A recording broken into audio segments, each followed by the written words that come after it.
Kami di Legia Finansial. Kali ini kita akan membahas tentang saham PTRO atau Petrosi Tbk.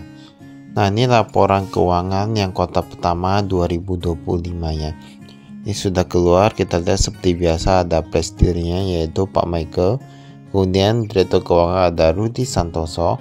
Nama kantor mereka ada di Indi Bintaro Office Park Building B, tepatnya di Tangerang Selatan ya.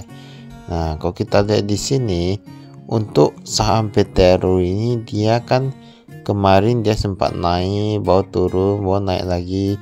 Nah, kita lihat sebenarnya kinerja itu gimana. Kalau tahun lalu kami lihat dia agak bagus ya kinerjanya. Untuk laporan keuangan kali ini nilainya itu dia ribuan ya. Dan bentuknya itu dia US dollar, dia nanti dikali saja dengan $1.000. Untuk kas dan setara kasnya kita lihat dari $114 juta, sekarang menjadi $148 juta. Dia meningkat.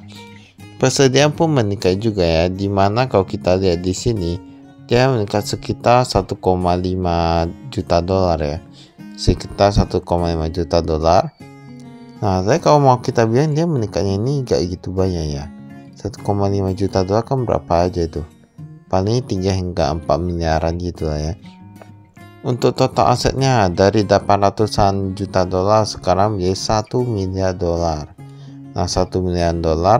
Tapi ini kita perlu lihat ini punya dia kebanyakan hutangnya atau gimana.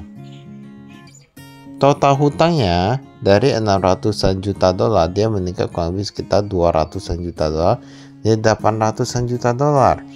Nah, kita lihat di sini ya. Dia peningkatannya itu lebih dikarenakan utang obligasi yang meningkat.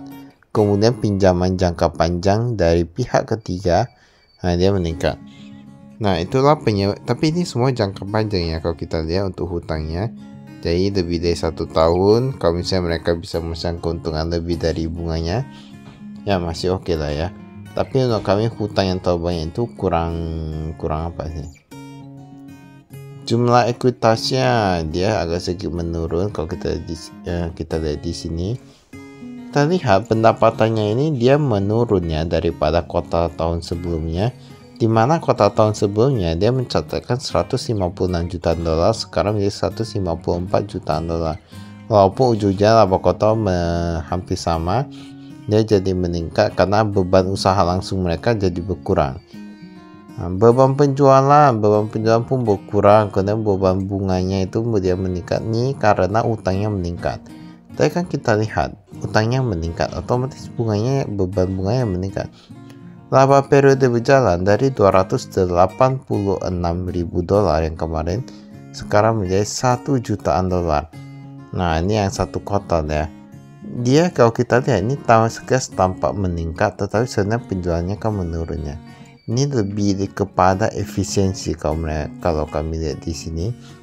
Jadi mereka jadi bisa menghasilkan $1 jutaan. Ini arus kas, pembayaran kas kepada pemasok dan lain-lain. Nah, dia pun meningkat ya yang kepada pemasok.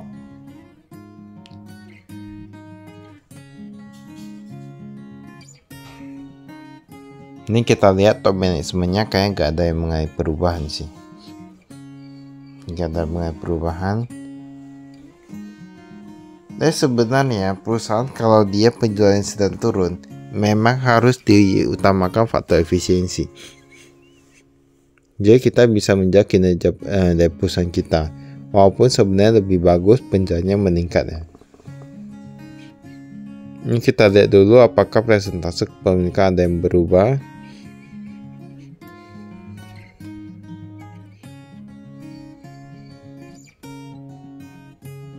Nah, ini kita lihat kayak sama aja ya.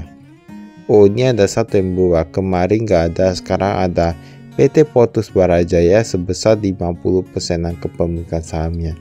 Ini tepatnya ada di Jakarta Barat, perdagangan besar dan eceran. Nah, kurang lebih hampir sama ya kalau kita lihat di sini.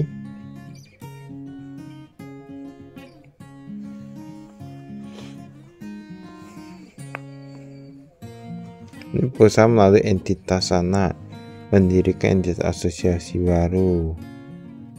Pada tanggal 25 September ada entitas anak baru.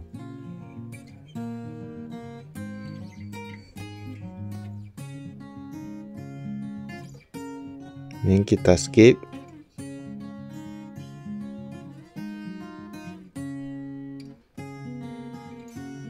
Petrosi. Dulu saham ini pernah dipegang oleh Pak Loh Keng Hong juga ya. Cuman kemarin udah lepas. Kayak beberapa tahun lalu ya. Udah dilepas sih. Kasan setelah kas kita lihat. Mereka yang dikasih tangan itu kecil aja. Pengen $30.000 meningkat $1.000 dari kemarin. Ini ada US dollar, ada rupiah. Tapi US dollarnya ini cukup banyak. Peningkatannya cukup banyak, mereka taruh di Bank Sentral Asia $61 jutaan. Nah, untuk total cashnya mereka meningkat di mana dari $83 jutaan sekarang menjadi $100 juta. Nah, mengapa bisa meningkat? Kalau mereka buat utang obligasi, utangnya meningkat, ternyata cashnya tidak meningkat. Nah, itu kan jadi sebuah pertanyaan. Nah, lagi pula mereka kan dapat uang juga dari peningkatan pinjamannya itu ya, peningkatan hutangnya. Deposito juga meningkat, tapi lebih banyak di US dollar sih. Nah, ini piutang usaha kita lihat ya. Ini ada pihak berelasi. Pihak berelasi nilainya itu dia mencapai $38 jutaan. Dari $35 jutaan. Kemudian ini ada yang pihak ketiga, masih oke lah ya. Pihak ketiga masih lebih banyak. Nah, ini dikatakan jatuh temponya. Ini belum jatuh tempo. Yang lebih ini ada yang sampai 365 hari, udah lewat 1 tahun ya. Ini bisa kita lihat jumlah totalnya.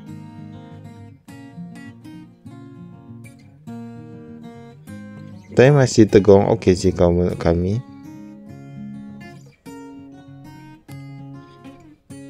Piutang ini manajemen pendapat bisa keluar nilai ada cukup.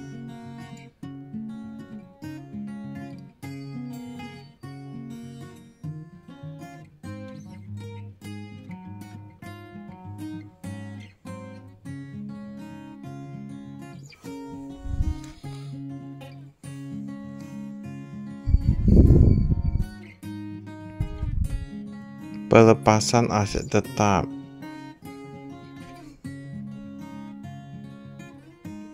Yang kita skip.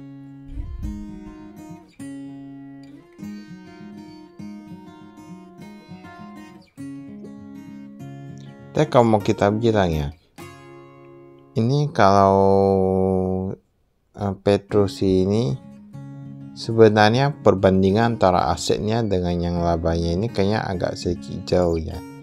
Kalau kita bilang yang kuartal pertama, pendapatan kita lihat dulu. Nah, dia dari penambangan ini dia meningkat di mana kemarin sekitar $65 juta, sekarang menjadi $70 juta. Untuk yang konstruksi dan rekayasa, kemudian yang jasa itu dia yang menurun. Makanya pendapatannya itu bisa menurun karena di sana. Dan kita lihat di sini ada pihak berelasi, pihak ketiga. Oh, ini ternyata mereka ada hubungan ya dengan PT Freeport Indonesia, di mana PT Freeport Indonesia ini menjadi pelanggan daripada Petrosi ini, tapi penjualannya itu dia menurun ke sana. Nah, kemarin $29 juta, sekarang menjadi $20 juta saja.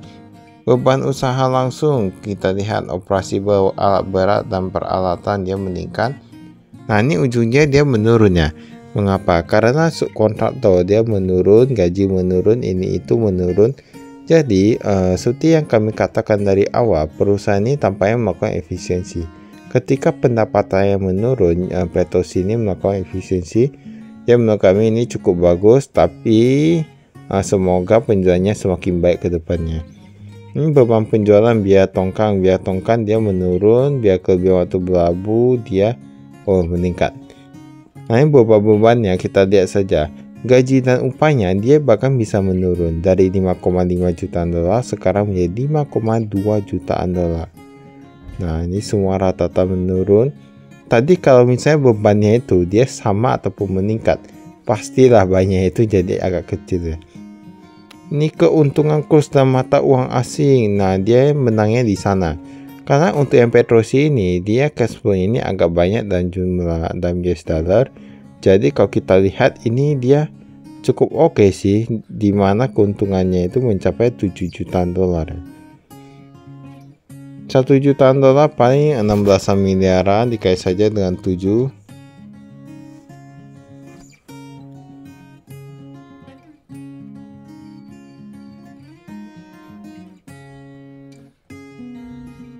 Ini kita lihat aset keuangan lancar lainnya.